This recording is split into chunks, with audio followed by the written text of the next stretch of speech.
Hello and welcome to today's class. So we begin we don't begin really. The movement of energy has now made its way into the meridians that are a part of the springtime, which is the liver and the gallbladder meridian and the wood element. And I thought today I would talk a little bit about all that's happening within that the realm of the wood element. And so in a time where information spreads so fast and so much of it isn't understood from the body, I don't think it's cognitively understood, and then it's like mass distributed from a cognitive place. I thought that I would love to just add a little bit of information in terms of like an embodied approach to Chinese medicine theory. So what I see a lot out there right now on Instagram and social media platforms is like so many like pieces of things, and it's not like the whole picture. And I think when we have so many people teaching content that isn't really like absorbed into their personal knowing and to their personal felt sense, and that spread of information happens so big, it actually ends up having us in a state of being disembodied. And yet we're calling it embodiment, or we're calling it like teaching of the body and understanding of the body. And yet understanding of the body doesn't happen from the mind, it happens from the body itself. And so as Chinese medicine becomes a bit of a fad, and as I think people don't understand that it's like an entire medical system, the same way, like if you learned something about the anatomical heart and then you tried to just like talk about it as this like fancy sort of new age wellness thing, we would miss so much of the entire Western system and how things are oriented around the heart and things like that, you know. And because Chinese medicine is so beautifully philosophical, as much as it is like a whole body of wisdom, it's almost like the philosophical side can cause us to not understand how internally deep the wisdom is. And so instead of it inviting us to become embodied and to really understand ourselves, this mass spread of information actually creates more disembodiment. And so I sometimes watch as it's becoming a fad. I'm like, oh no, it's gonna get ruined. You know, kind of like how yoga has been a bit ruined as it become popular. There's like no more philosophy attached to it. The depth a bit disappears because it's just like people spreading information that they haven't actually absorbed into their everyday existence. And this like trying to monetize everything and be popular and have exciting things to talk about, we think it's helping, but it's actually creating more disembodiment. It's creating more confusion, and it's not creating clarity, which I think is what everybody actually is looking to do. But we forgot to come into our bodies and say, all of the things that I'm offering out, do I understand them from my body? Is it creating clarity for me, this information? Do I feel more clear? You know, it's so stuck in the hype. And so I'm gonna bring it down a little bit, as my saucy self wants to do. So the first thing that I'd like to discuss about spring and about the wood element is that it's not like summer and winter, where summer is full yang. It's a full yang. You enter the season and like flowers have already been blooming. The grass is already green. The ice is already melted. The sun is up for long hours already when we enter summer, you know? It's full, it's just full yang. And winter, same thing, like all of the leaves have fallen off the tree, they have decayed into the ground, the snow has fallen, things have quieted, it's full yin, it's full. Whereas the shoulder seasons, spring and autumn, and we'll stick more to spring here, but autumn is the same. They're transitions. They're a full transitional phase that is the same length as the fullness of summer.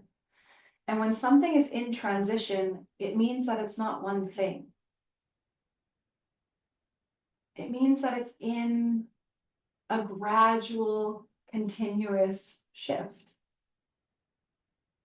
And so when I see posts like, oh, spring, liver is about moving the energy in your body, start dancing and moving your body, you're like, yeah, but at the end of the season, that's when things start to really like, the ice has melted now, you know, like things are moving, flowers are blooming, buds or seeds and stems have made it to the top of the surface and are starting to sprout and move upward.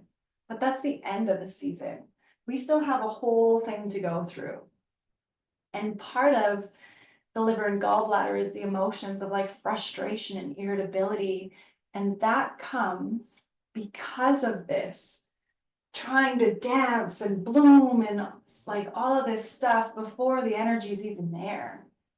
And so there's this urge to be like, oh, why don't I feel like dancing? Why, like I should be doing all these things.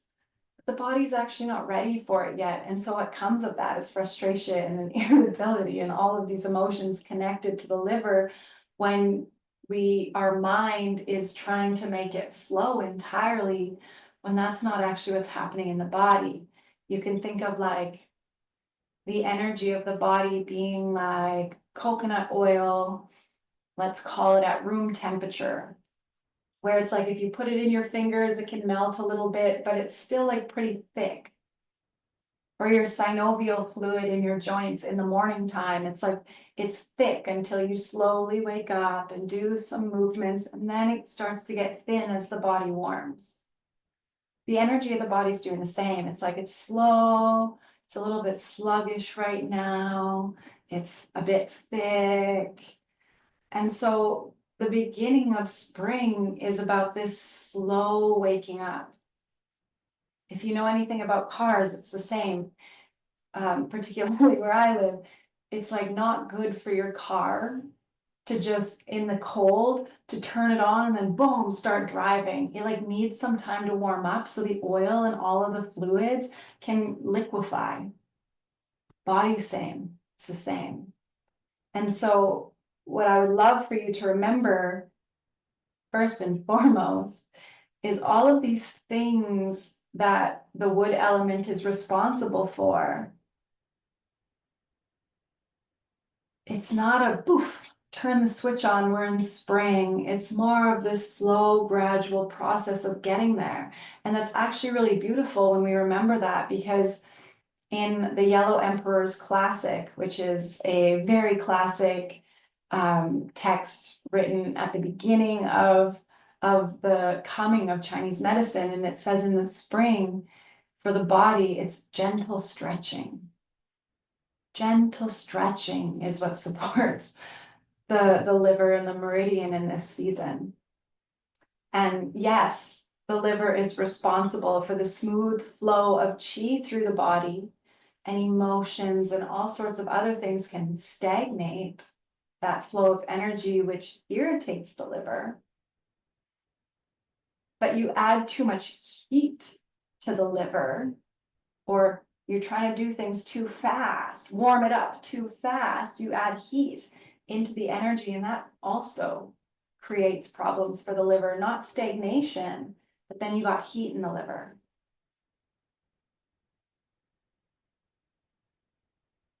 Which heat in the liver is like anger, rage, frustration. It's moving too fast, but the liver doesn't like that either. The key word is not just flow, it's smooth flow of energy. And so the next thing I bring in is the responsibilities, I guess, of the liver and the gallbladder. So the gallbladder is, and the gallbladder energy is what's responsible for our ability to make decisions, to be decisive. Of course, the opposite of that is indecision, where you can't make up your mind. It's like when I go to a restaurant and there's so many things on the menu, and I'm just like, wow, I could have anything from pizza to sushi to a burrito to Mexican tacos. Like, it's too much, right? And then I go full indecisive. I don't know what I want. Maybe if it was a small menu, it's a little bit easier. And so the gallbladder makes the decision. And in this time of year, while we're still sitting and still moving slow, gentle stretching, this is our time to really also contemplate, okay, where do I want to go this year? Or if we use gardening examples, what am I going to plant this year? What seeds do I need to go and buy? And when do I need to start planting them? Do they need light? Do they not need light? Well, they all need light, but like, how much light? Do I need to get a red lamp? Do I need to get some heating pads? You know, that's more of the liver action of creating an action, but the gallbladder is making the decisions. Where do I want to go? And I think why in our general population and in the wellness industry, it's like wanting to get to the end of the season is because it's this do. We want to get to the energy moving and feeling high and good again. And when we come back to the full reality of it, it's yin turning back into yang. And so it's honoring yin, still staying in the honor of like, okay, if I haven't made the decision yet, why am I trying to go? Like, where am I going? Where am I moving? If I didn't spend time sitting with, okay, what am I really doing this year? What's my schedule going to be like? What maybe programs am I going to put out? What kind of study am I going to do? What kind of personal development is really wanting to move through me right now and like reprogram? And when we think about like personal development, when we try to be the best person all at one moment, it's not realistic. We can't be who we want to be instantaneously. There's so many layers to go through of all of the subconscious and unconscious programming that causes us to respond in ways to our environmental stimulus that come from past events. And this is also a very beautiful system that works for us, but it can also work against us if we don't check back in like, okay, what's coming to the surface? Because if it's at the surface of my mind, it's something that's ready to be processed. But when we try to go from who I am today to who I see myself in 20 years, again, we miss that whole transition and it becomes really unrealistic. And then the liver gets angry because it doesn't know where to go. Like, what are we really working on here? We're working on everything. I can have tacos, pasta, burritos, sushi, and everything all at once. It's like overwhelming to the system. How am I supposed to choose when it's everything all at once? And so what we do in the beginning of spring is let ourselves stay slow, teach ourselves how to pause and orient ourselves to what is the actual realistic goal that I have for myself, that I can get a lot of clarity on because it's a singular decision. I'm going to make an Italian menu that has 5 items, and they're all quite different from one another. And all of a sudden, it's a lot easier to choose. And when we choose, okay, yes, I'm going to have this one. Then all of a sudden, it becomes more obvious also what direction we need to go. it becomes really clear, probably, sometimes it's a bit confusing, what are the action plans? How do I get myself there? Now that it's a lot more clear, there's one thing instead of a million things. It's one thing. I'm going to work with my anxiety this year, or I'm going to work with my depression this year, just one thing. Or I'm going to work to stay close to myself this year. How do I stay with myself? And I'm going to do that for the year, whole year. And at the end of the year, I might come back to this beginning of spring and I might sit with my resolution of like, I didn't quite learn that entirely. So I'm going to spend another year. How do I stay with myself? Or maybe the anxiety only got touched about 10%. So you're going to stay with it for a second year instead of moving on to the next thing. We're going to get really clear on where is this anxiety coming from? What's its action? What's the felt sense before the anxiety really begins? What are some things that happen that line me up perfectly to have an anxiety attack? What are the ways in which I am actually in relationship to choosing those things or not creating boundaries for myself that allow me to support where I am? There's so much to question and to sit with and to observe and to get curious about with just one part of ourselves. And so when we rush through spring, we miss this opportunity to like actually narrow our vision in a way that will support widening our vision. So we get really clear on the few things. Maybe it's one, maybe it's three things. Maybe there's like a character trait. I don't want to be so angry all the time, or I don't want to feel tired all the time, or whatever, maybe it's a character trait, one thing. Maybe the next is like an interpersonal relationship thing. Okay, with my partner, I'm going to work on communication, let's call it. I'm going to really like watch the ways in which I stop myself from communicating, or I'm over communicating and shutting him down. So there can be an interpersonal thing that you really choose, like that's going to be a focus for me. And then maybe there's a career thing too. Okay, in my career, I'm going to really focus on figuring out how to advertise my work. Remember to do that, And now all of a sudden you have three very clear things that you sat with a little bit longer and got really clear on making these decisions, and you write them down so that when you forget, what am I doing? You have a list. And then the next step is, once this list is really clarified and your whole body's like, yeah, that is exactly what I need to actually work on. And chances are they're all interrelated. Okay, those are my things. I've made the decision. My gallbladder energy is now satisfied and it can flow because the decision is made. It's not all of this chaos floating around, and there's so much of it that it's like alarming to try and make a decision. And then the next step is the liver comes in. Okay, the liver is responsible for the smooth flow of energy in my body. Energy flows where our awareness and attention goes.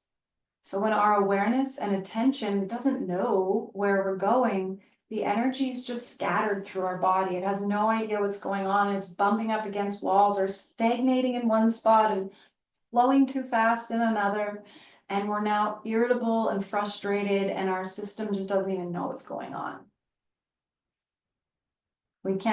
Liver is connected to the eyes, so we can't see straight. Our vision, whether it's our actual physical vision or if it's our psychological or metaphysical vision, is blurred. It's not clear. But when we make the decisions, the vision becomes clear. And then the liver knows where to go. And so the smooth flow of liver is smooth and flowing. It's not chaotic, it's not stagnant and stuck. It has a direction. And so the next plan is, how do we keep this smooth flow of liver? Well, the liver is also responsible for the action plan. What's the action? Because the action is the movement. If there's no action plan, again, the movement can be like, okay, so I know I want to work on my interpersonal relationship, specifically communication, let's call it. How am I going to do that? Because then the liver will go, oh, do we go here? Do we go here? Do we go here? Do we go here? Do we go here? Do we go here? Do we go here? Do we loop around here? And so if we set ourselves up, okay, step one, I'm going to observe what happens to me when I feel like a topic that clearly needs to be talked about comes up. Do I get triggered and panic? And in my panic, do I freak out? And if I do freak out, what's happening inside of me that's causing that to happen? Is it a core belief that my partner won't be able to hear me? Is it a core belief that my partner doesn't listen to my words? So why bother? We're just going to be stuck here anyways. And so it causes you to swirl. Is it the core belief that nobody understands me? What is it? You know, like what is underneath the panic? Or you might go the opposite direction. Maybe you collapse. Like something comes up that clearly needs to be communicated, and you go into collapse and silence and you internalize all of it. And maybe the core belief is, again, no one will understand, or my partner doesn't understand. My partner doesn't listen. I don't know. You know what I mean? All these things that we can believe. For me, I thought no one understood me for so long until I realized that I was just really bad at articulating myself. And so it took me 10 years to like walk down the path. And again, this is what I mean. It doesn't just fix itself. Like these things take time. And so I went down a path of finding how to articulate myself simply and in ways that weren't so emotionally charged. Like, oh, no one understands me. And then the person's like, I don't even know what's happening right now because you didn't say anything that made any sense.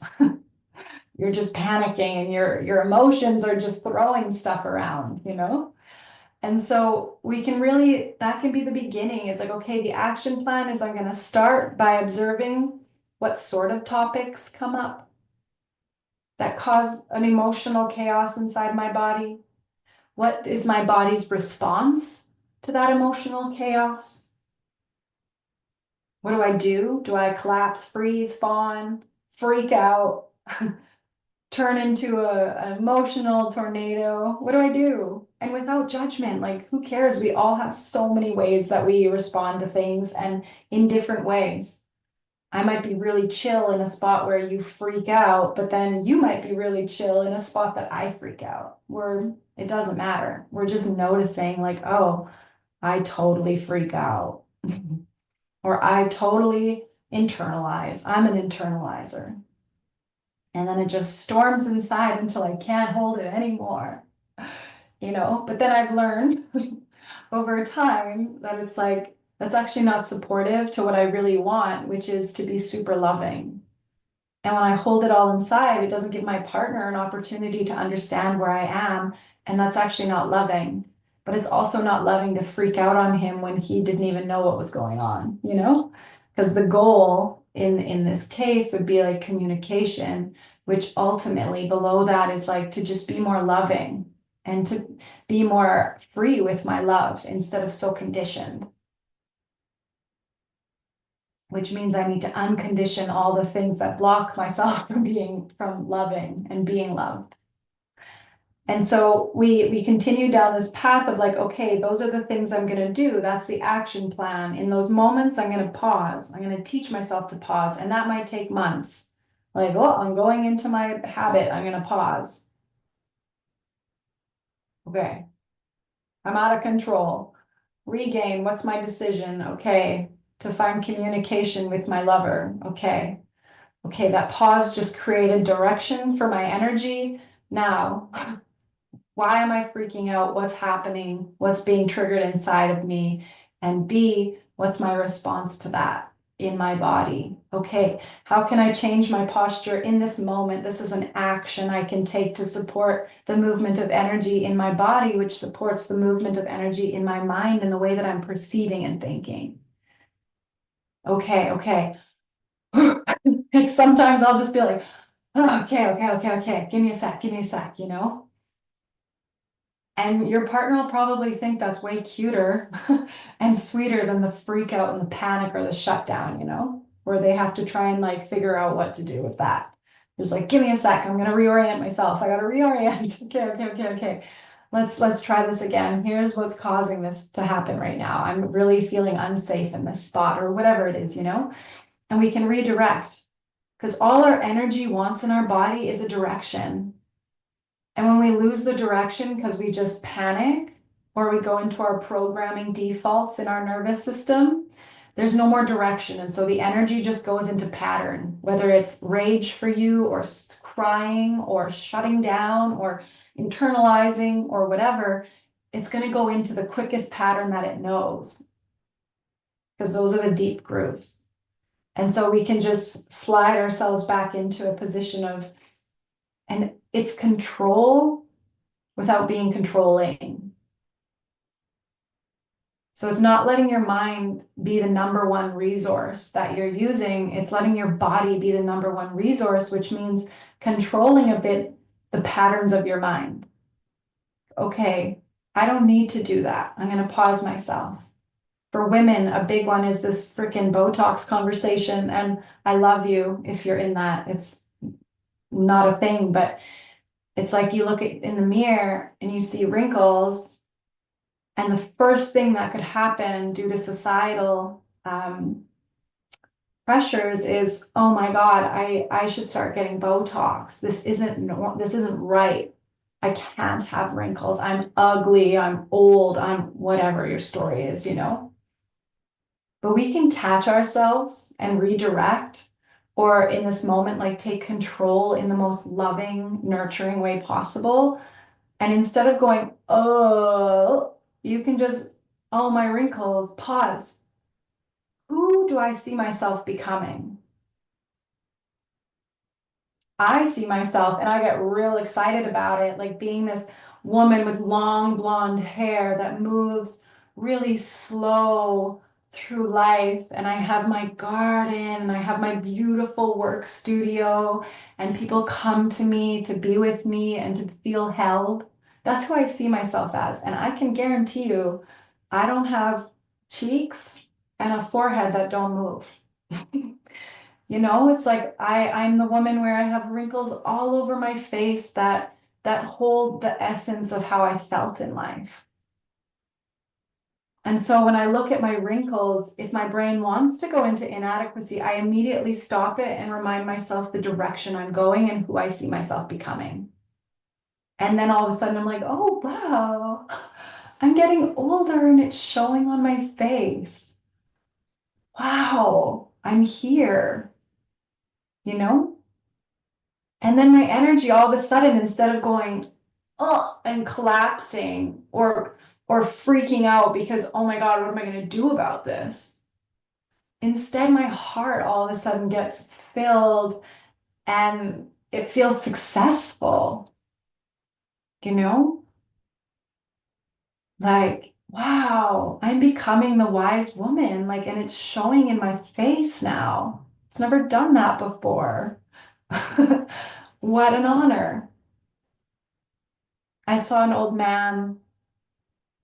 He was probably in his like late 80s and he was driving and he had his classic chapeau on and his face had so many lines all over it, and I just looked at him and got these tears in my eyes. I'm getting tears in my eyes now. um it was just so beautiful, like, and you could see the way his face, like the landscape of his face was formed. Like I could tell how he felt in his life. You know, it's like you see some old people and it's like they've got the jowls and their face is sort of sinking downwards.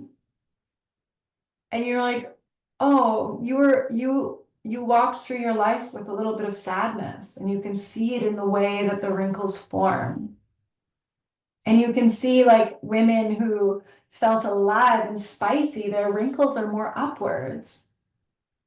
And our wrinkles will show how we feel. So then the question is, how do we want to feel as we walk through our lives, and let that be the thing that we work on, because your liver energy is going to be there for you. It wants to go in the direction that your heart is choosing. It wants to back you up. I should say your gallbladder is choosing, but they're all working together. They're always working together. And so why I bring this whole rant up is because when we miss the beginning phase of spring, every year miss it, we miss this opportunity to really ask ourselves, what direction am I even going? Because when you're moving all the time, where are you going? I have to stop myself multiple times a day. Like, why do I even feel so busy right now? What am I even doing? Or you're on your phone, like, I am finding something here. And it's just, and then I'll pause and be like, there's not even anything on this thing. Like, what am I looking for? But the energy is moving all over the place, trying to find something, trying to create something, trying to produce something, because that's what we've been told is the best thing ever. But then we end up producing all of this stuff that has no value to humanity and to ourselves and our lives and our bodies' wellness. I mean, you see videos out there all the time where it's like 30-year-olds talking about how their back and their knees hurt, and that's just normal, and it's not normal. It's because we don't care about the quality of our lives. We're just running around fuming, like letting all of our fumes just fly all over the place that aren't really creating something of substance. It's the same. I mean, I have the belief, and this is my own personal perspective, and I'm totally cool if whoever has their own, and that's yours, but I'll share mine. My perspective is really, I'm not fake it till you make it. It's like, wait, pause, like you are enough right now with how much you know and with who you are and all of the ways you react. You're enough right now. And when we can settle into that, all of a sudden we can pause. We don't need to produce. And so instead of just throwing around information that we actually have no relationship with, creating more disembodiment and more frazzling, and all the people that follow us are going to be in states of like, oh, I need to be better. Oh, I need to be better. All this cognitive information, I need to be better. Because that's where it's coming from, is this feeling like we're not enough with what we are. And so we have to add all this excitement, like, oh, the emotions of the organs, when it means nothing if you don't feel it and understand it in your own body. And so when we can allow ourselves to actually pause the beginning of spring, continue the pause a little bit longer than you want to, so that we can really get clear on our decisions. We can really embody the things that came up from our depths during our time of silence and stillness in winter. All of a sudden, we can rest into our enoughness. And in that, we can allow ourselves to steep in the lessons, to steep in the teachings, to steep in the information, to study yoga for years, years and years and lifetimes, to understand the depth of the philosophy and what it's saying, and then to decide, do I actually agree with that? And can I look at also the systems that run through the yoga as well? And is that a lineage that is even relevant to me? And the answer might be yes. And you might be no. But then we don't have to run around pretending we know when we have no idea. And with Chinese medicine, same, like you can go and study it and study, you know? But you don't need to then teach it until you really feel like you understand it. Because it doesn't make you more exciting to have all this stuff to share. It makes us more disembodied. And if we're saying our decision is to be embodied, then what are the actions that will really like let us sit inside of our skin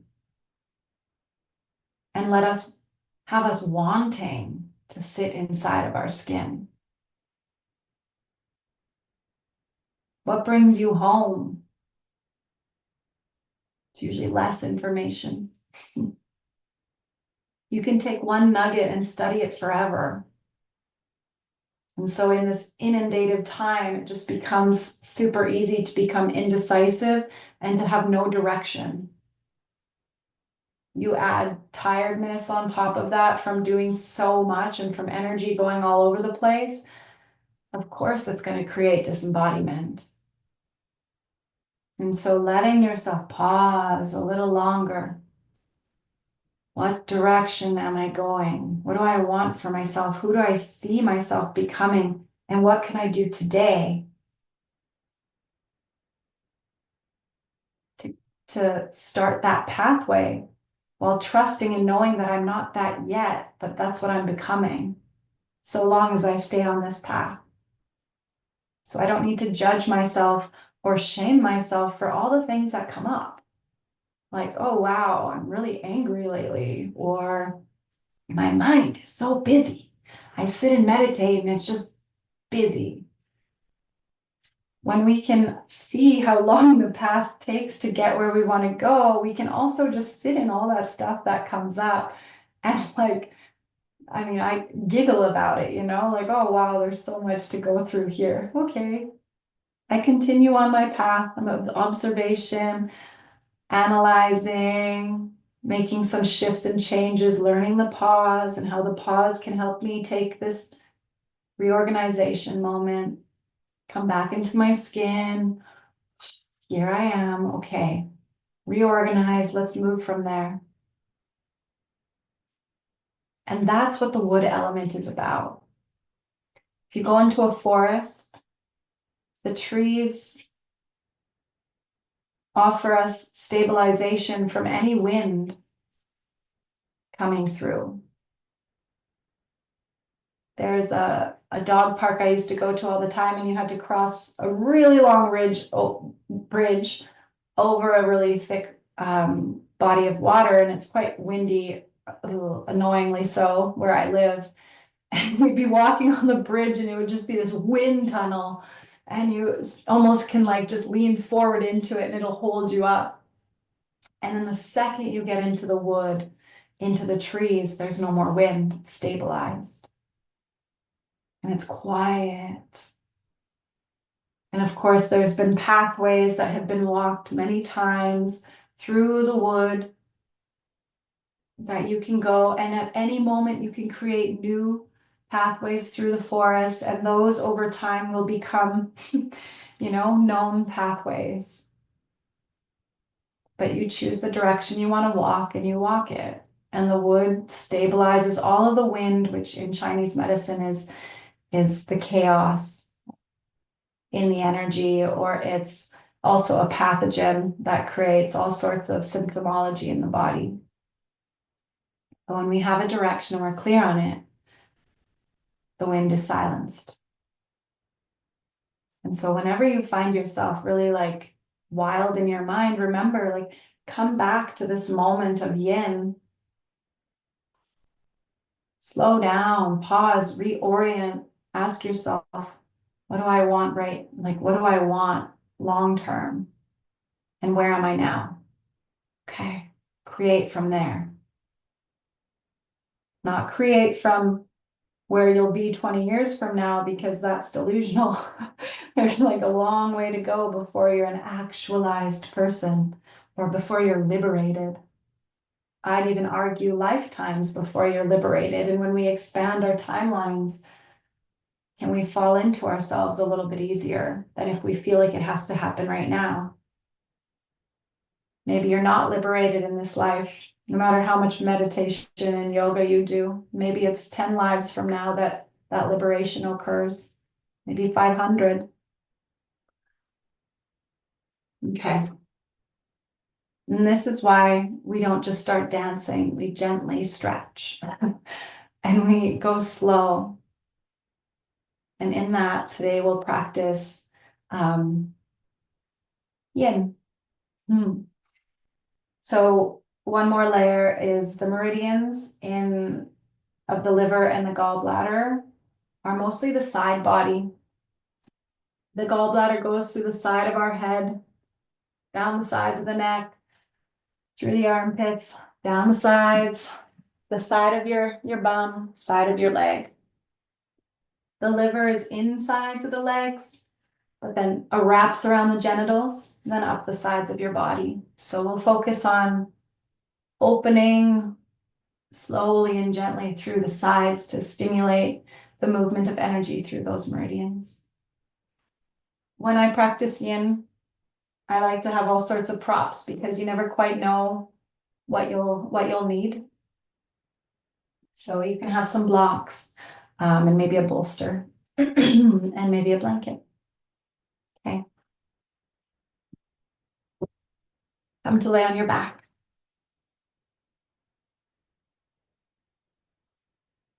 Notice how you get there. Is it conscious or are you throwing your body around? And if you're throwing your body around, where are you? When you get there, you can take a big stretch, a big breath in, a big sigh.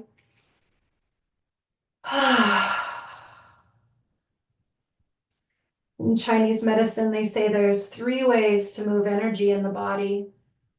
And this is why breath is such a beautiful way to begin spring is you can move your energy with breath.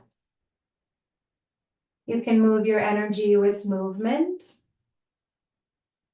And it's said that if breath and movement cannot move the energy of the body, then there is sound. And you can sound the movement through the body, which is why I always promote screaming when you're working with the liver is just like you can sigh. People who sigh a lot have a lot of liver stagnation. It's a sign of liver stagnation because sighing helps to move energy. So in yoga classes, when you're first beginning or after you've done something quite immense where there was a lot of focus or a lot of movement or a lot of intensity, you can offer a sigh because it'll help to move any energy that might have stagnated through the intensity. So offer yourself a really big sigh or sound. And just give your body a little shake while you lay flat.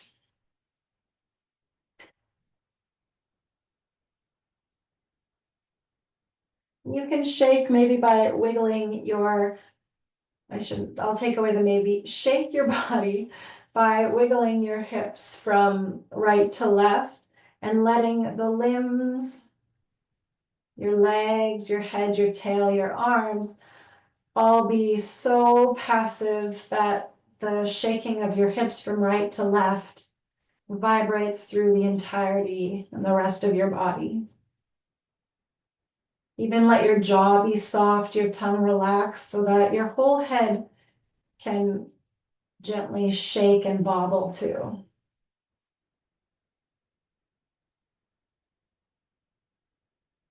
And sigh as many times as you need to. It's supportive.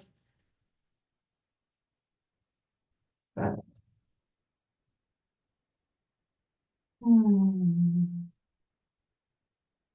okay. Then slow down the shaking by about 25%. Maybe your hands and your feet, the top of your head stop wiggling as much. The static movement of electricity maybe starts to not feel so, what's a word for that feeling? See if you can come up with one. It's not quite prickly.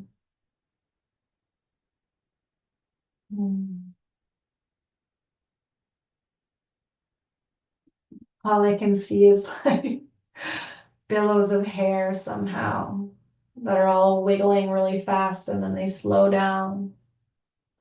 Then slow down by another 25%.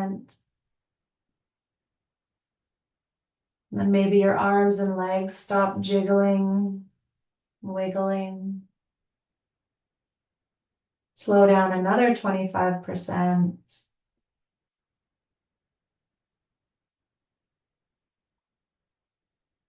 And then stop altogether and just witness the movement that's happening through your body without controlling or manipulating or changing it at all. Just witness, observe, become present to.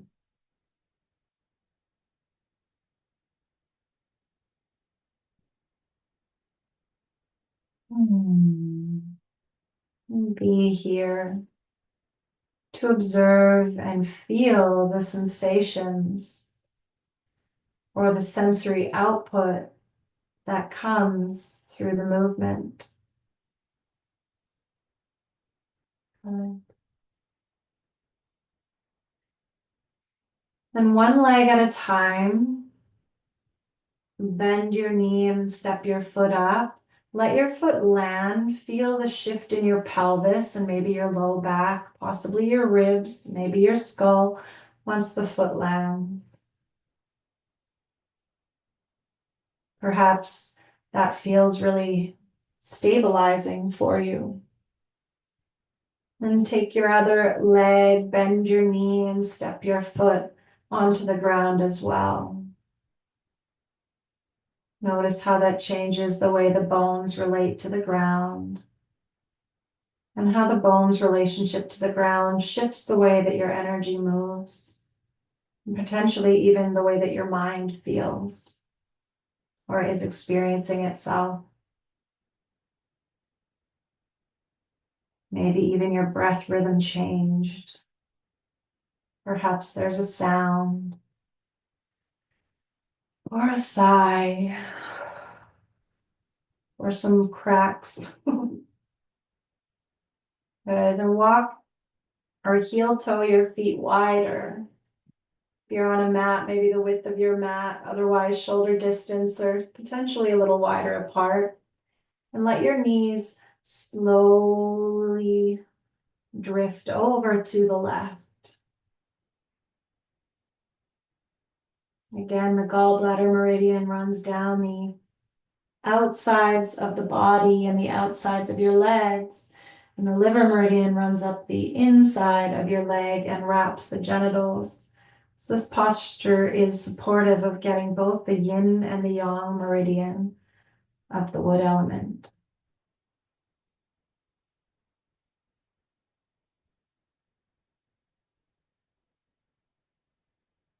And then allow your relationship to your breath, the relationship to your current state, which will impact your breath, become your awareness or your point of focus. And let it be your breath that's moving the energy through your body instead of movement.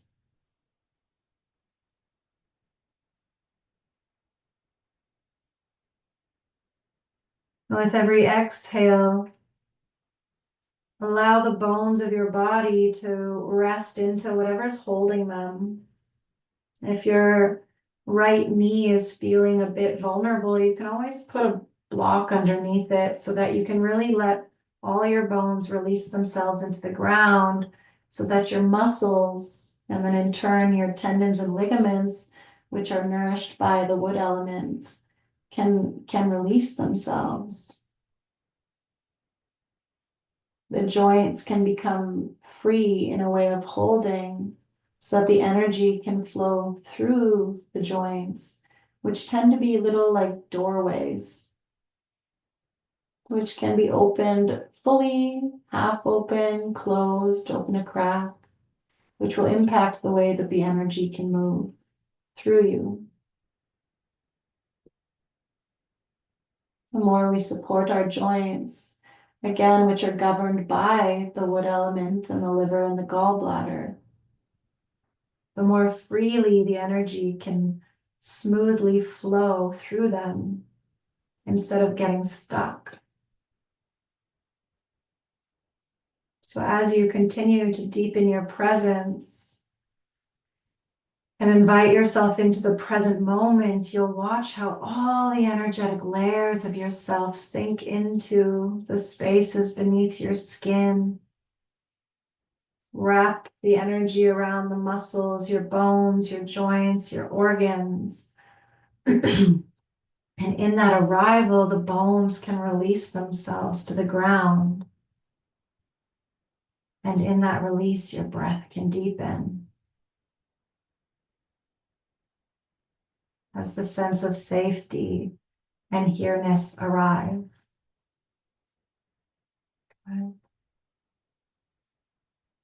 Pull your femur bones in towards your hip sockets, and then feel your feet starting to connect to the ground as you return your knees back to center. Take a moment once your feet and your knees come to center and just press ever so gently into your feet in a way that grounds your leg bones into your hips. And as you exhale the next time, let your knees slowly make their way over to the right.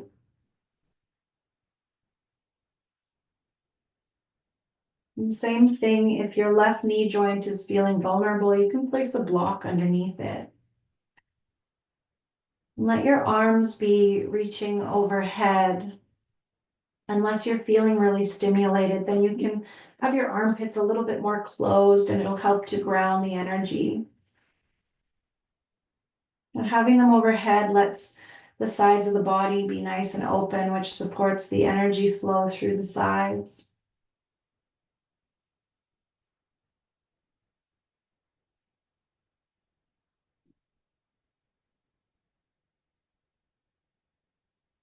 Your breath drawing you into a deeper presence. Perhaps you can become so present that you can witness the way that the breath moves the energy of your body.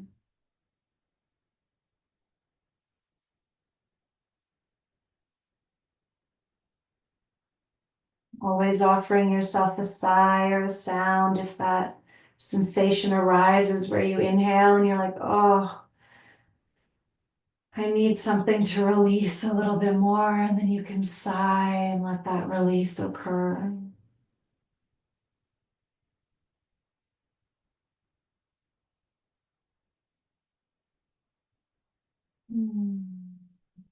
You are here. You can be here. Here is where you belong. Here is where you are.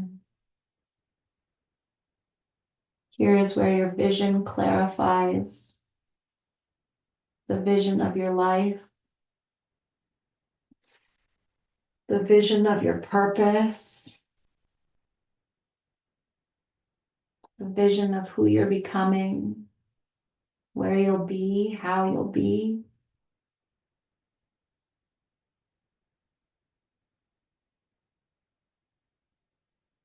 It's only in these pauses, this becoming of here, that clarity can be found on who we are becoming, who you desire to be, not based on what others are doing or how others' lives look, but based really on your inner vision of yourself that comes from the depth of sitting in your lineage sitting in your karma, sitting with your family, no matter how painful or delightful it is. Getting into the guts and the bones of what content comes with you in this life. That's where the vision comes from, which is why we sit quiet in the depth of winter. And the next phase is then deciding, what's the vision? Where are you going to take your lineage? What are you going to clarify in your line? And what will you add to it?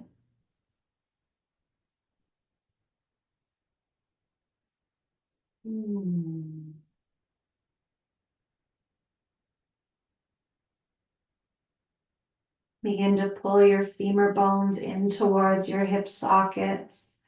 Then invite your feet to feel like they desire a relationship to be flat on the ground, and let that desire be what brings your knees back to center.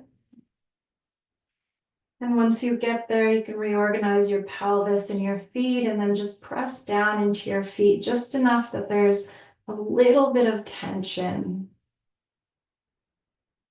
And take a few breaths with that gentle pressing, finding expansion through that little bit of tension, that little bit of stress that the system does need. Good. Then release that tension. Again, watch how the energy moves, if you can, when the tension is released, and how that bit of tension can create a pump for the energetic movement in your body. Good. And extend your legs out one at a time, straight onto the mat.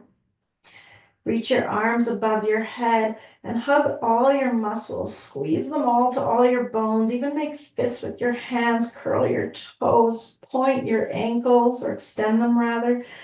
And squeeze, squeeze, squeeze, squeeze, squeeze as you inhale. Squeeze your face. Squeeze everything. And then release everything as you exhale. Even a sigh or a sound.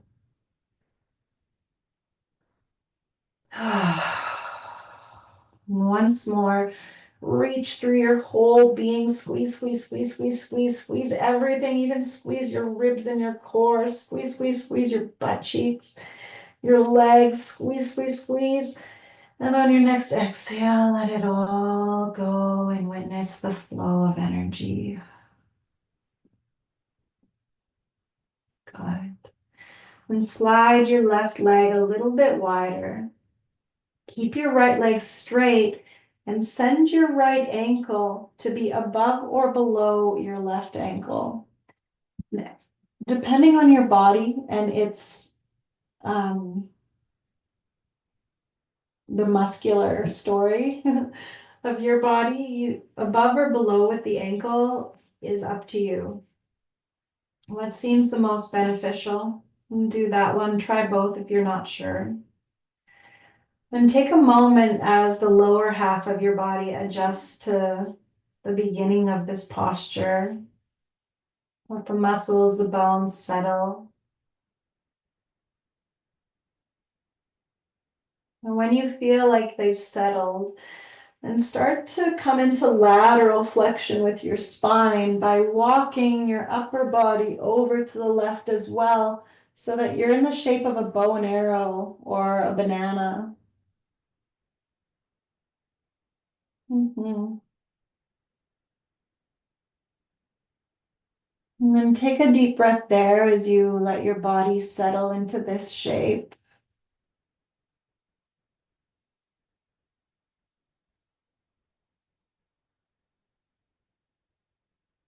Good. Then you can bend your elbows and grab a hold of your elbows. If that's too much in your shoulders, you could have your left wrist grab a hold of your right wrist. And if that's still too much, you can bring your arms into cactus. Or ultimately place them in a way that feels the most sacred and stabilizing. And draw yourself into your breath.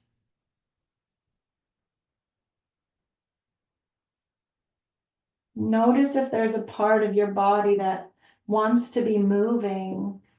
And don't shame yourself or judge yourself or force it to try and be different. Bring some curiosity. Where is my body trying to go? Does it even know? Or is it just so used to going? And what would I need to do to be here? To really arrive, to know that I would really actually like to know the direction I'm going before my body's trying to go. Where am I going?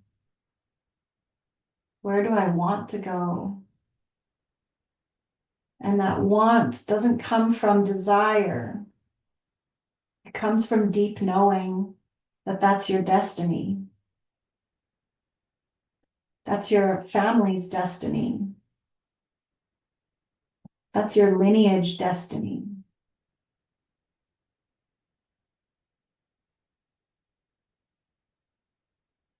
And you can really let yourself pause because that direction becomes worth everything. And it doesn't need to be made in haste. You can grit and release into your bones and call yourself here over and over and over again. Use the tool of breath, of focus, of patience to endlessly invite yourself into this moment.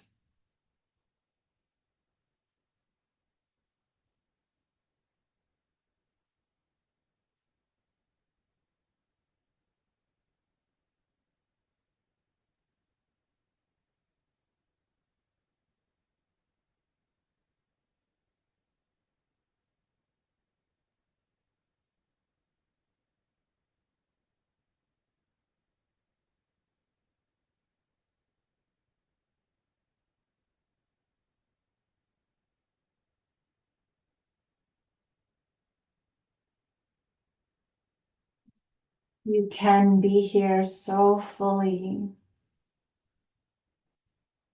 in a way that everything you're ever seeking becomes felt. You can be here so fully in a way where your soul that sees and feels the texture of possibility, that all of it is possible if we choose it with such clarity, with integrity, and that we're willing to hold that vision the whole way through, mustering the courage of our lion heart, our tigress heart. Is there somewhere else to be but here?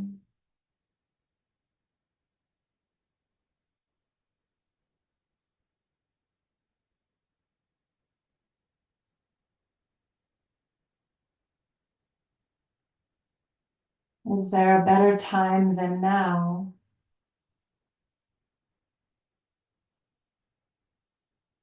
All the parts of you that are pulling themselves away from the ground or reaching or engaging.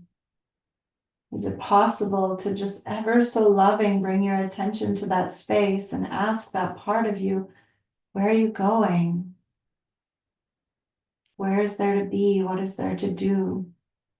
There will be a question to ask that will let that part of your body remind itself, oh yes, I'm here. There's nowhere for me to go now.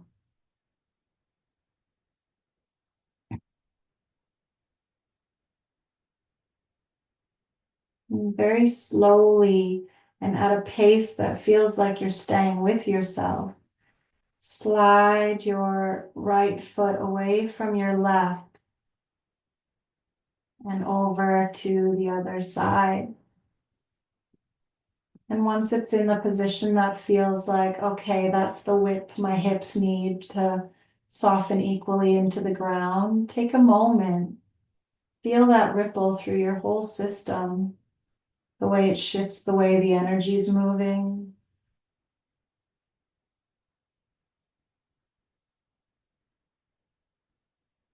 And when that feels complete, begin to slide your spine to come in line with your sacrum. And take a moment in symmetry, and you can either squeeze towards center, pulling your legs in towards your hip socket, your head and your arms in towards your shoulder and chest. Or you can reach and extend away, perhaps both. Taking a full breath in and exhaling or sighing or sounding to release it all.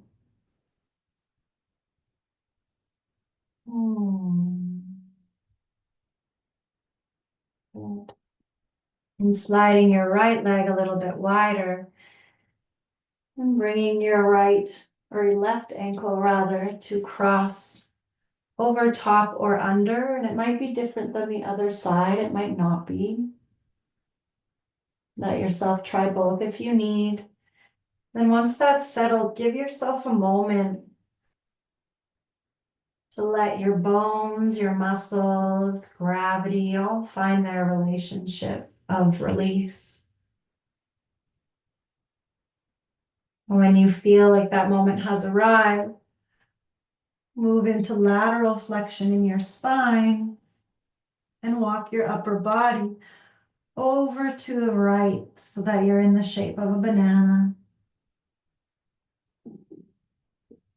Once you get there, let your spine and everything adjust, the flow of the energy to shift, and observe the way it does.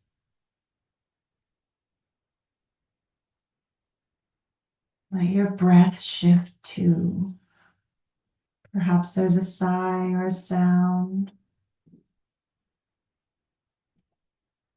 And then settle your arms.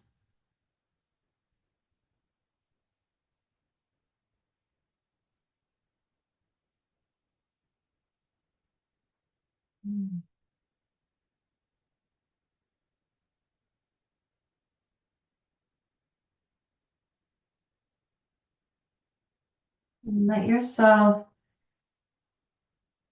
breathe into your body in a way that moves your energy, in a way where your breath itself can show you the spaces of holding. And you can continue just to gently offer and invite your breath into those spaces without force, but rather through releasing your bones further to the ground. And inviting yourself to stay under your skin, fully arrived in your presence, in your here-ness. Releasing as many sighs and sounds as you need.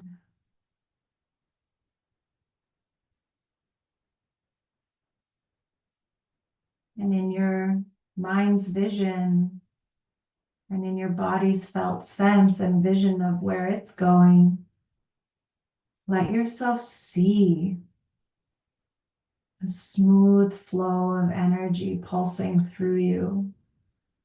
What would that look like? What would that feel like? And claiming it as true now without clinging to it, because it might not be the truth in this moment, but it's the vision forward.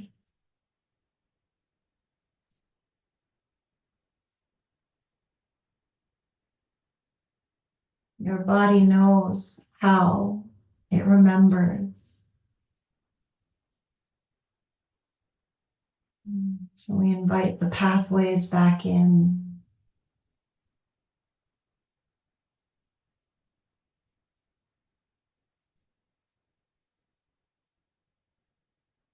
Hmm.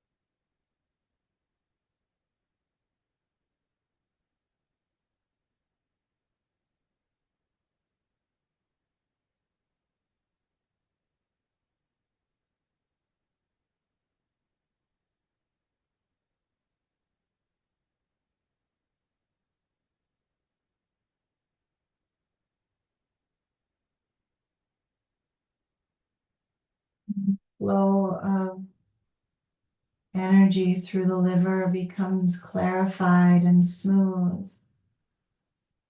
Your mind's vision and your ability to be a visionary of your life wakes up.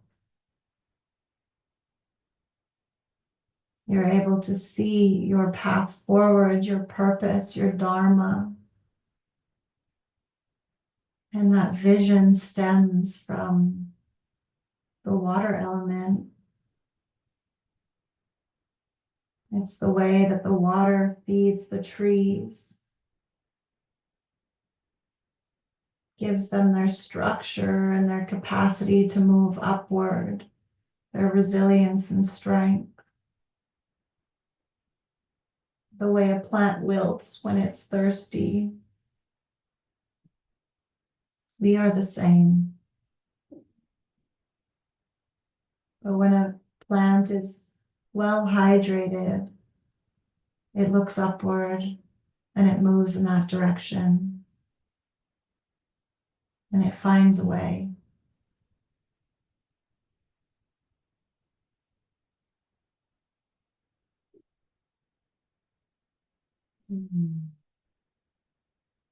Not let others create our vision for our life, but for it to come from us, through us,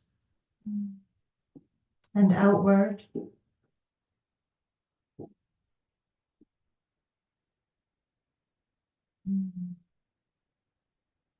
Where is there to be, if not here, in the raw honesty of what is here with us?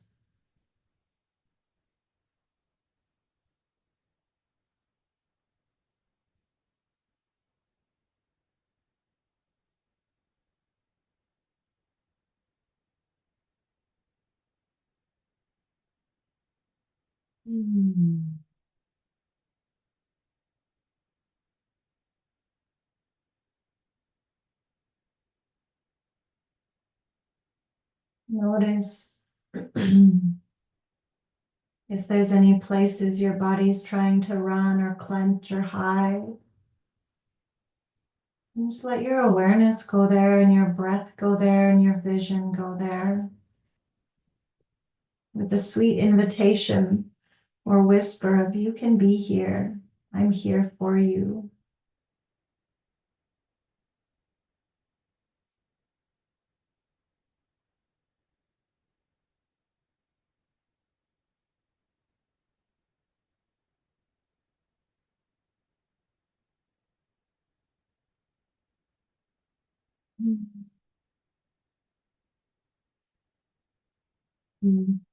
Very slowly start to let your left leg slide wide. And there is no rush. It's this slow transition, same way spring is.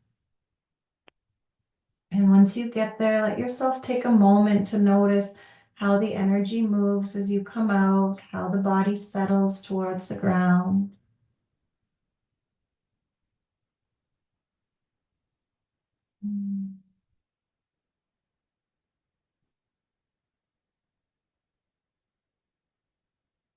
And when it feels settled, slowly invite your upper body to come back to center.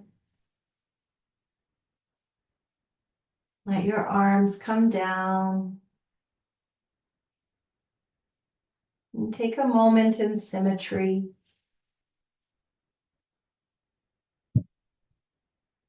With your breath. With any sighing and sounding that may need to happen. And slide your feet towards your hips. And pull your femurs into your hips to lift your feet away from the ground. And bring your knees into your chest and give them a nice squeeze. A gentle rock from right to left. Rolling and massaging through the low back.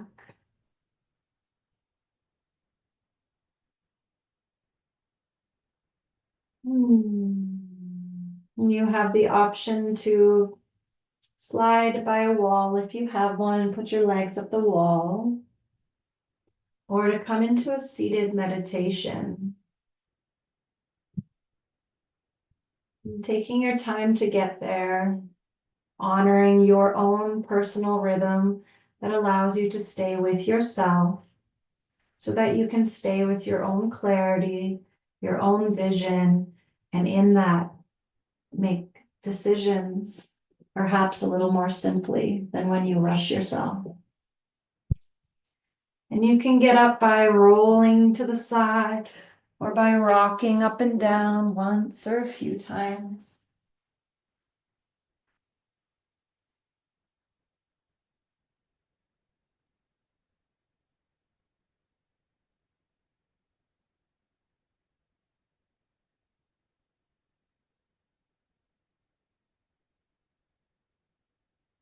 Just sit or rest with your legs up the wall for a moment, allowing the clarity to drift into the center of your body, into the center of your knowing.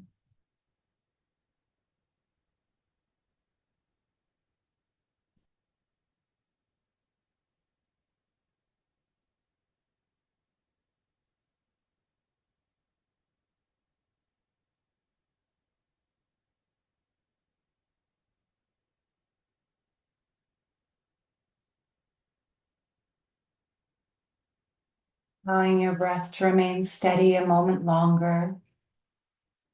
And if you would like to invite Kapalabhati breath at this time to help continue the movement of energy, please feel free to. I won't guide it, but it is there for you.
Dwelling for a moment longer,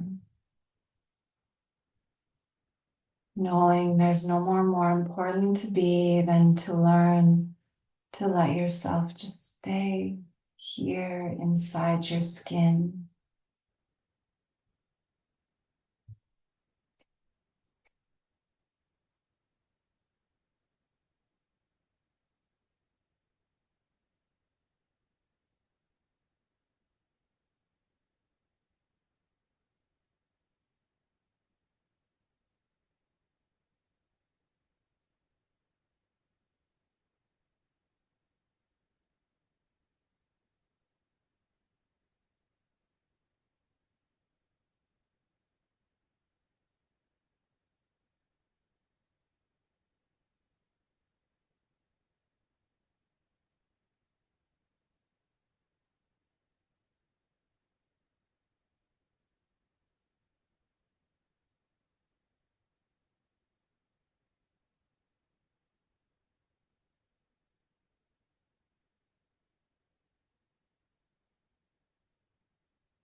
Placing your hands either in Anjali Mudra in front of your heart, or on your chest, in your belly, or your liver, or anywhere that feels right. Bowing your heart to yourself, into all the wisdom and the knowing and the freedom that lies within us when we remember it's there and when we remember to be with it. to do the dance with what is true now and hold the vision for where we're going. And thank you for being here.